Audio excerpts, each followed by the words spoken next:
Tonight, you'll hear 3 terrifying stories from inside ordinary schools, where normal days turned into nightmares. If you think you know your school, think again. It was the last week before graduation. I stayed late, halls empty, only my footsteps echoing. As I walked, I noticed a second set of footsteps, out of sync with mine, stopping when I stopped. On the second floor, I noticed a door hidden in shadow, no number. I'd never seen it before. Curious, I opened it. Inside was a dim corridor lined with dusty old lockers, each with strange names. The door slammed shut behind me, the lights flickered. From the darkness, whispered my name, each in a different tone, some familiar, some not. Lockers banged open. Inside, things from my past, old shoes, a drawing, a watch I lost years ago.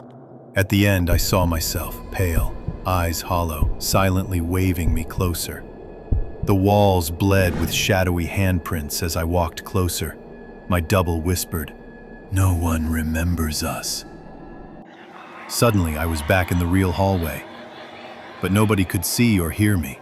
My name had vanished from every yearbook. I realized I was now just another shadow in the forgotten hallway, waiting for someone else to remember my name.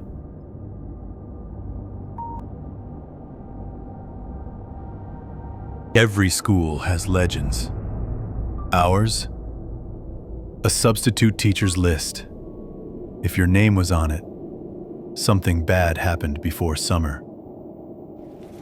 Last day, our regular teacher was out. A pale substitute arrived with an old, battered notebook. She took attendance, pausing at some names, scribbling notes. When she reached mine, she looked up, eyes cold and empty. After recess, 3 kids were missing. The principal said they went home sick, but nobody saw them leave. The substitute marked their names in red ink. Later, more kids disappeared, always after she whispered in their ears. When she called my name, she leaned in and whispered, "You can break the curse. Tear the page." I saw her notebook, full of names, some faces blacked out. Desperate, I snatched it and ripped out the page with my name. Suddenly, the classroom spun, faces blurred, and the substitute just smiled. When I woke, the classroom was empty. The substitute and half the students were gone. No one ever spoke about it again, but that torn notebook page haunts my dreams every summer. Our school's 3rd floor was locked for years. Too old, too unsafe, they said. But every June, someone saw lights flicker up there. My friends dared me to stay after school and find out the truth. When the building emptied, I slipped past the janitor and climbed the stairs. The 3rd floor was thick with dust and silence. At the end, a classroom glowed faintly. Peeking in, I saw kids in old uniforms, faces faded, staring at a teacher writing names on the chalkboard. They were names from old yearbooks, kids who disappeared decades ago. Suddenly, the teacher looked up, right at me. All the students turned in unison, their eyes black and hollow. The teacher called my name. My heart pounded.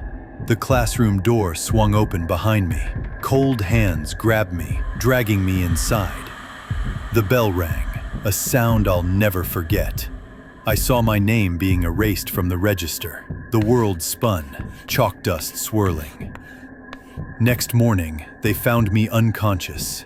No one believed what I'd seen. But sometimes in the evenings, I hear that bell and see those lights, waiting for the next name. Sometimes the scariest places aren't haunted houses, but the empty halls of our own memories. Remember, some doors should never be.